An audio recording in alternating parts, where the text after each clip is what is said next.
है अगर मंजिल दिन रात सदा चलना, बनना है अगर सोना सूरज की तरह तपना, बना लो अपने खुददारी जीवन का अपने गहना, लाख दुखों का पहरा हो चाहे सागर कितना गहरा, पार करो मेहनत हिम्मत से सारा घना अंधेरा, किसके रोके रुका है सवेरा, किसके रोके रुका है सवेरा।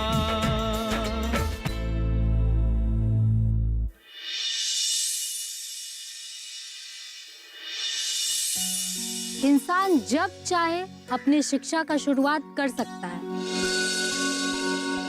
अब आप ही को देख लीजिए शिवा भैया, अब जैसे आपको ज्ञान हुआ है और आप अपनी सारी बुराइयों को छोड़ के और सेवा और परोपकार कर रहे हैं, वैसे ही इन भोले भाले गांव वालों को मेरे खिलाफ भड़का के तुम अपने जैसा बनाना चाहती है कि तुम इन लोगों को मेरे खिलाफ खड़ा कर सके।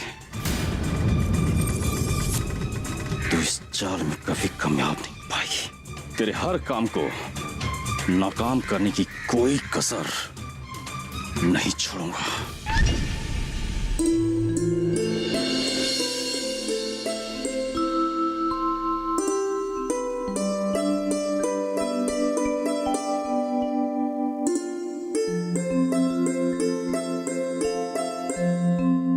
कुछ चाहिए था आपको?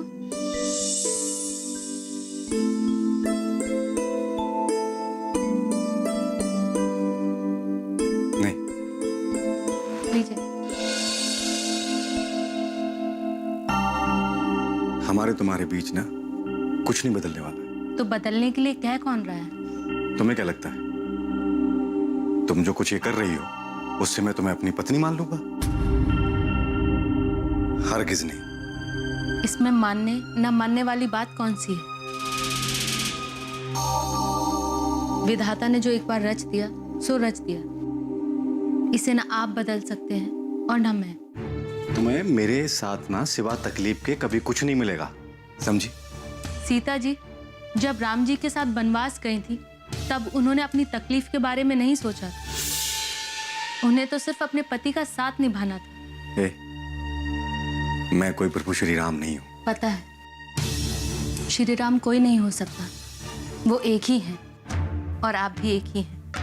अरे मैं भी कहाँ किससे बात कर रहा हूँ, तुमसे बात करना ना अपना सर फोड़ना है। आपकी शर्ट का बटन टूट गया था तो टाक दिया। सुनिए। अब क्या है?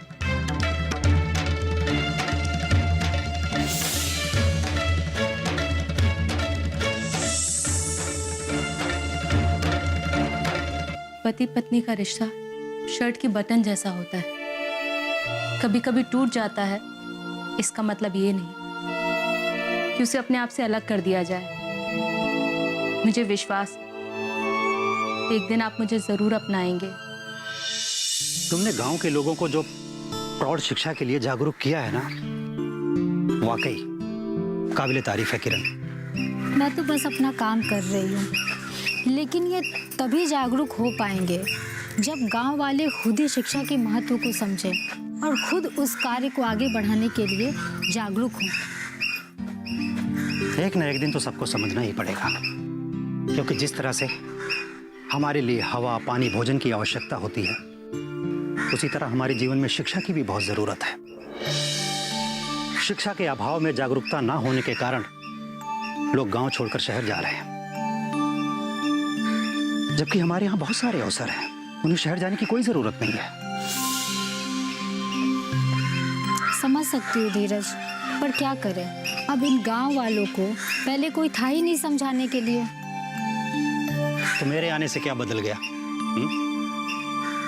ना मनसुख काका को जहर खाने से रोक पाया और ना किशन को शहर जाने से। एकाएक कभी बदलाव नहीं आता है धीरज। सूरज भी अपनी किरणों का प्रकाश ना धरती पे बड़ा धीरे धीरे ही फैलाती है। मैं तो बदलाव लाने की ही कोशिश कर रहा हूँ। मैं तो चाहता हूँ यहाँ गांव में रहकर भी लोग आधुनिकता की ओर अग्रसर हों। इसके लिए तुम्हें सबसे पहले गांव वालों को समझना पड़ेगा कई बार बदलाव लाने के लिए उस बदलाव का हिस्सा बनना पड़ता है। नहीं तो सिर्फ दिशा निर्देश देकर बदलाव की उम्मीद करना ये तो सरासर बेईमानी है। तो तुम ही बताओ, आखिर मैं क्या करूं? गांव वाले बहुत मासूम हैं। इनकी छोटी छोटी बातें कभी कभी बहुत महत्वपूर्ण होती है और कभी कभी बड़ी बातों का कोई मतलब ही नहीं होता। तुम अगर गांव में आधुनिकता लाना चाहते हो तो तुम्हें सबसे पहले इन गांव वालों के जैसा बनकर सोचना पड़ेगा।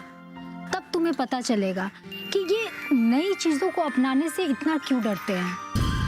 और जब इनकी पुरानी और पारंपरिक चीज़ों को अपना के इनकी ज़रूरतें पूरी हो जाती हैं तो फिर ये नई पद्धति अपनाने का जोखिम क्यों डालें? जोखिम तो उठाना ही पड़ेगा इन लोगों को, तभी तो क्रांति आएगी। मैं चाहता हूं कि इन लोगों को खेती की नई पद्धति के बारे में बताऊं। नई पद्धति में लागत कम और मुनाफा ज्यादा होगा।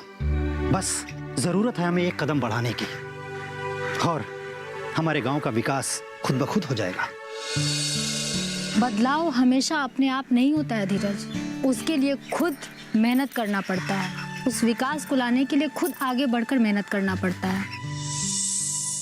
अगर वास्तव में तुम गांव वालों के लिए कुछ करना चाहते हो तो सबसे पहले उस कार्य को खुद करके गांव वालों को दिखाना पड़ेगा। समझ रहे हो ना तुम मैं क्या कह रही हूँ? हाँ, समझ गया। क्या समझ गए? यही कि जब ओखली में सर डाल दिया है तो मूसल से क्या घबराना।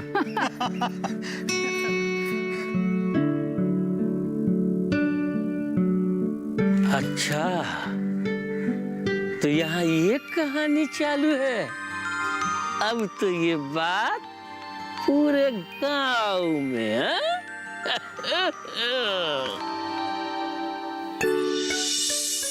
देखिए भाई लोग, शिक्षा बहुत ही जरूरी है। अब ये उम्र में कागज दबात लेके स्कूल जाना कैसन लगेगा? और जो चिट्ठी लेके दिन भर आगे पीछे जो तुम करते हो पढ़वाने के लिए, वो ठीक लगता है? किरण गांव के लोगों के लिए अच्छा काम कर रही है मंगरू चाचा। अब ये लाज शर्म छोड़िए, कागज कलम लेके चुपचाप स्कूल चलिए। अब फिर स्कूल में क्या होगा वो हमसे पूछिए। काहे बोल रहे हो रामलाल? अरे इस तरह काहे बोल रहे हो रामलाल? अरे जौन देख के तो कह रहे ऐसन का देख लिए तुम? फूल खिल रहा है शिक्षा और विकास के नाम। अरे हम अपनी आंखों से देखे हैं अपनी किरण बिटिया धीरज बेटा के साथ चिपक के बात कर रही थी। हाँ, अरे क्या फालतू बात कर रहे हो रामलाल? अरे धीरज बबुआ और किरण बिटिया के बारे में कोई ऐसा सोच भी कैसे सकता है? कि संस्कार ऐसे नहीं है। नहीं करते बात, फालतू का बात एकदम नहीं करेंगे, चुप रहेंगे, मुंह खोलेंगे ही नहीं। हमको मालूम है कि वो बच्चा संस्कारी, शिष्टाचारी है, सदाचारी है, लेकिन जब देख लिए तो देख लिए। सूबेदार, ये रोग आगे चल के नासूर न बन जाए, इसलिए इसका इलाज अब वही कर लो।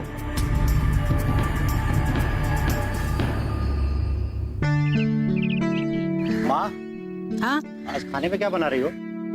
जो तुम्हें पसंद हो। कुछ भी बना दो माँ, आज तुम्हारे हाथ का बना खाना खाने का दिल कर रहा है। मसाला भर के बैंगन बना दूं? तुम्हें बहुत पसंद है ना? अरे हाँ माँ, हमें भी बहुत पसंद है मसाला भर के बैगन। आ गया, पता है मुझे, जो तुम्हारे भैया को पसंद है वो तुझे भी पसंद है। देखो ना, कपड़ा भी तो भैया का पहन के घूमता रहता है। माँ, मेरा जो कुछ भी है वो सूरज का ही तो है। अरे गोकुल चाचा, आइए आइए। अरे आइए चाचा। अरे यहाँ बैठिए चाचा। अरे गोकुल, कैसे हो? तोहार बिटवा कैसा है? उसी का हाल खबर लेने आए हैं। धीरज बेटा, तनी किशनमा को एगो फोन लगा दो। हाँ हाँ, क्यों नहीं।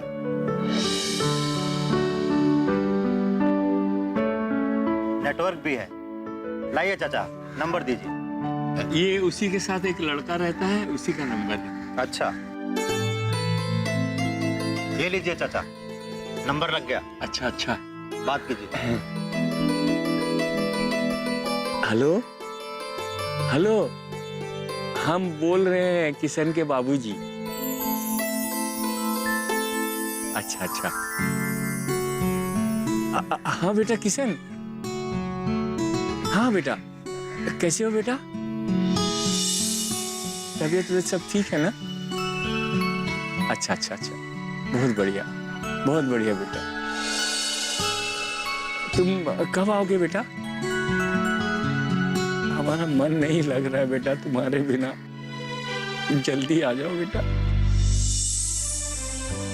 बेटा तुम्हारी बहुत याद आ रही है बेटा, तुम कब आओगे? अरे चाचा, लाओ जरा किशन से बात कराओ मेरी, वो तो वहां बड़ा आदमी बन गया होगा। हेलो हेलो, बेटा आवाज नहीं आ रही है। लाओ।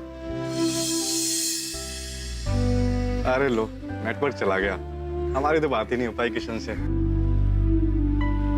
चाचा, किशन ठीक तो है ना? कह तो रहा है ठीक है, लेकिन हमारा कलेजा नहीं मान रहा है। अच्छा सोचो गोकुल। अगर मेरा बस चलता ना भौजी, तो अपने कलेजे को, टुकड़े को अपने से दूर नहीं जाने दे। बस मजबूरी ऐसी हो गई। हिम्मत रखो भाई, हिम्मत रखो। हम किसान हैं, खुद भूखे रहकर दूसरों का पेट भरते, लेकिन भूख बर्दाश्त करने की एक हद होती है ना धीरज बेटा। इसलिए हम किशन को शहर अपने कलेजे में पत्थर रखकर भेजे मजदूरी करने के लिए। वो अपनी परेशानी कभी किसी को नहीं बताता। पता नहीं किस हाल में है मेरा किशन।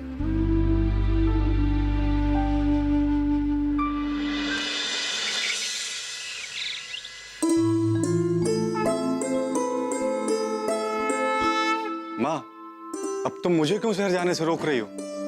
तुम भी तो चाहती थी ना कि मैं शहर जाऊं, बड़ा आदमी बनूं। चाहती हूँ बेटा, अभी भी चाहती हूँ कि तुम बहुत बड़े आदमी बनो, खूब नाम कमाओ, खूब तरक्की करो बेटा। तो क्यों रोक रही हो माँ? वो किशन जैसा लड़का शहर चला गया, मुझसे भी छोटा है वो, और अब तक तो उसने शहर में अपने लिए अच्छा कर लिया होगा। हाँ, जरूर कर लिया होगा किसनवा ने, लेकिन तूने गोकुल को देखा बेटा? अरे बाप का कलेजा फट रहा था अपने बेटे के लिए। मतलब माँ, तुम्हें अपने बेटे भरोसा नहीं है? माँ, मैं तुम्हें रोज फोन करूंगा।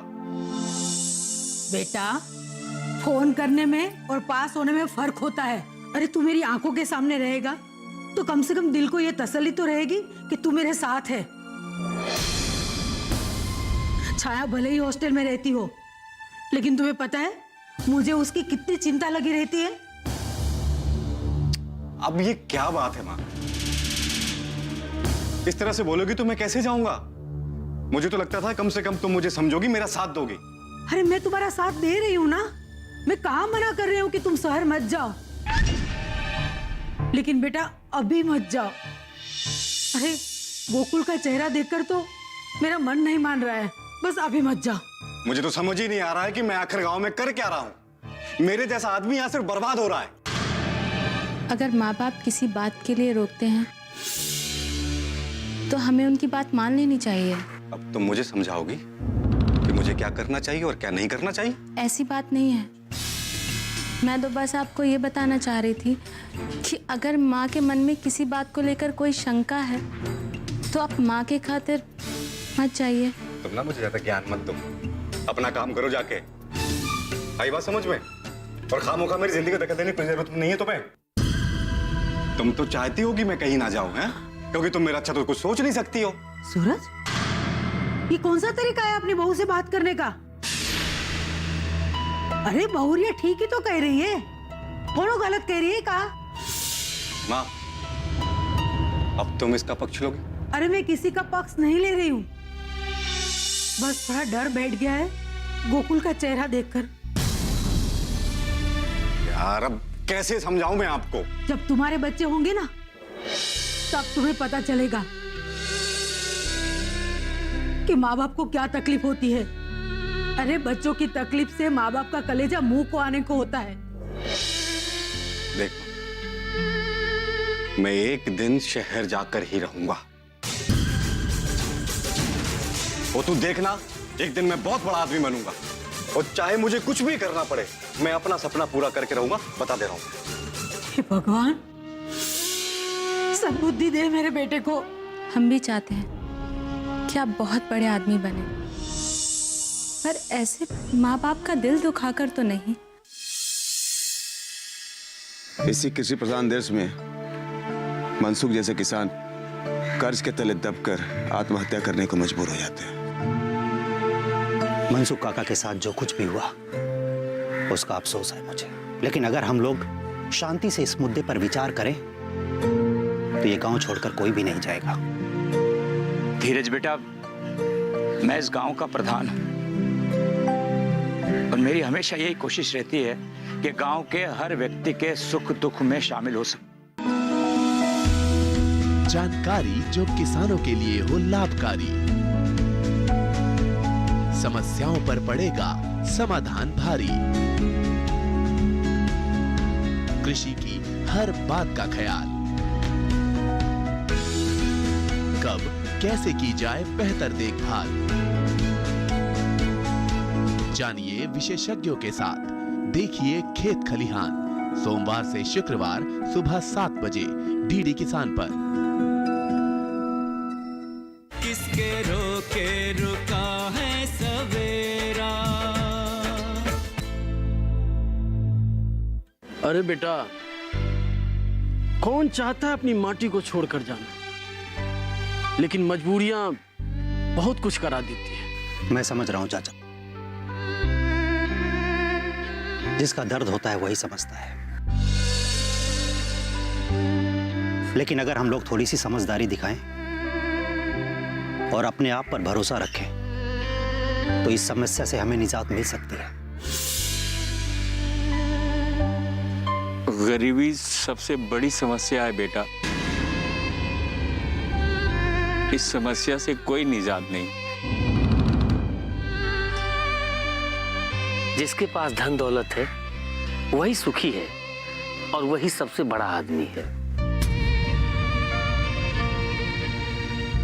चाचा, धन दौलत रुपया पैसा ही सब कुछ है क्या? जरा आप लोग बताइए, क्या आज से पहले शहर में इतना विकास नहीं था तो हम लोग सुखी नहीं थे? शायद आप लोग भूल रहे हो कि आप किसान हो और किसान इस देश की सबसे बड़ी दौलत है। अरे हमारे देश को कृषि प्रधान देश ऐसे थोड़ी ना कहा गया है। इसी कृषि प्रधान देश में मनसुख जैसे किसान कर्ज के तले दबकर आत्महत्या करने को मजबूर हो जाते हैं। मनसुख काका के साथ जो कुछ भी हुआ उसका अफसोस है मुझे, लेकिन अगर हम लोग शांति से इस मुद्दे पर विचार करें तो ये गांव छोड़कर कोई भी नहीं जाएगा। धीरज बेटा, मैं इस गांव का प्रधान हूं और मेरी हमेशा यही कोशिश रहती है कि गांव के हर व्यक्ति के सुख दुख में शामिल हो सकूं। लेकिन जब कोई मजबूरी में मजदूरी के लिए गांव से बाहर जाता है, मैं बहुत असहाय महसूस करता हूं, कुछ नहीं कर पाता। तुम्हें तो पता ही है ना, उस दिन किशन गांव छोड़कर चला गया, हम नहीं रोक सके उससे। मजबूरी इंसान से बहुत कुछ करा लेती है बेटा। मजदूरी तो बहुत छोटी सी चीज है। प्रधान जी, अगर आप ऐसा कहेंगे तो लोग क्या करेंगे? मुझे तो यहाँ इस गांव में कृषि की बहुत सारी संभावनाएं नजर आती हैं। मैं चाहता हूं कि पारंपरिक खेती छोड़कर लोग व्यावसायिक खेती करें। उससे हमारा कोई भी किसान गरीब नहीं रहेगा। तुम कहां की बात कहां लेकर जा रहे हो शिवा? हाँ, मैं मानता हूं कि मुझे खेती का इतना अनुभव नहीं है, लेकिन खेती के बारे में नई नई तकनीकों से उत्पादकता कैसे बढ़े ये मुझसे बेहतर कोई नहीं बता सकता। अगर तुमको अपने नए टेक्निक पे इतना ही विश्वास है तो उस टेक्निक का इस्तेमाल करके पहले तुम ही क्यों खेती करते हो, और गांव वालों को अच्छा लगेगा तो उस टेक्निक को सब अपनाएंगे। सहेजे कण कण को, सुंदर दे रूप रंग आकार, स्वस्थ जीवन रहे जमी पर, इंद्रधनुष हो साकार। देखिए प्रकृति की ओर, गुरुवार सुबह 9:30 पर। किसके रोके रुका है सवेरा। तुम खेती के बारे में कितना जानते हो धीरज? कभी खेत में जाके हल चलाया तुमने? ठंडी हो, बारिश हो, गर्मी हो, लेकिन किसान जो है खेत में खेती करता है। ये जो तुम्हारा नॉलेज है ना, ये सिर्फ किताबी ज्ञान है। आधी उम्र तो तुम शहर में बिता दी हो, तुम गांव के खेती के बारे में कुछ नहीं जानते हो। और हाँ, गांव के किसानों को टेक्निक के बारे में कुछ मत बताओ। तुम कहाँ की बात कहाँ लेकर जा रहे हो शिवा? हाँ, मैं मानता हूं कि मुझे खेती का इतना अनुभव नहीं है, लेकिन खेती के बारे में नई नई तकनीकों से उत्पादकता कैसे बढ़े, ये मुझसे बेहतर कोई नहीं बता सकता। अगर तुमको अपने नए टेक्निक पे इतना ही विश्वास है, तो उस टेक्निक का इस्तेमाल करके पहले तुम ही क्यों खेती करते हो? और गांव वालों को अच्छा लगेगा तो उस टेक्निक को सब अपनाएंगे। गांव में पहले से ही बहुत सारी समस्याएं हैं शिवा। मैं बहुत अच्छी तरह से जानता हूं कि तुम कहना क्या चाहते हो। बस मैं ये चाहता हूं कि गांव के किसानों पे कोई समस्या ना आए। और वैसे भी जब प्राकृतिक आपदाएं आती हैं ना, ओले गिरते हैं, खड़ी फसल जो है पाला मार देता है, बिजली गिरती है, तूफान आता है, तब तुम्हारा जो टेक्निक है ना, कोई काम नहीं आता है। शिवा बेटा, तुम बिल्कुल ठीक कह रहे हो। धीरज, जब प्राकृतिक आपदाएं आती हैं तो किसान को उसके सामने घुटने टेकने ही पड़ते हैं। किसान फिर से कोशिश करता है ना प्रधान जी, नई फसलें उगाता है, फिर से मेहनत करता है। किसान हालात के आगे बेबस हो सकता है, लेकिन कभी हार नहीं मानता। उसी तरह मैं भी कभी हार नहीं मानूंगा। मुझे तो यहां इस गांव में बहुत सारे अवसर दिखाई देते हैं। बस जरूरत है हम सबको मिलकर एक साथ काम करने की, और मुझे वो सब साफ दिखाई देता है। और एक दिन आप सब लोगों को भी सब कुछ साफ साफ दिखाई देगा।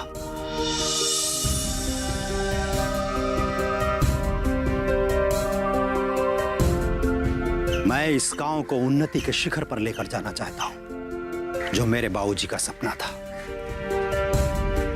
और मैं आप सब लोगों से यह वादा करता हूं कि वो दिन दूर नहीं जब वो सारे लोग लौटकर गांव की ओर आएंगे। उन्हें आना ही पड़ेगा।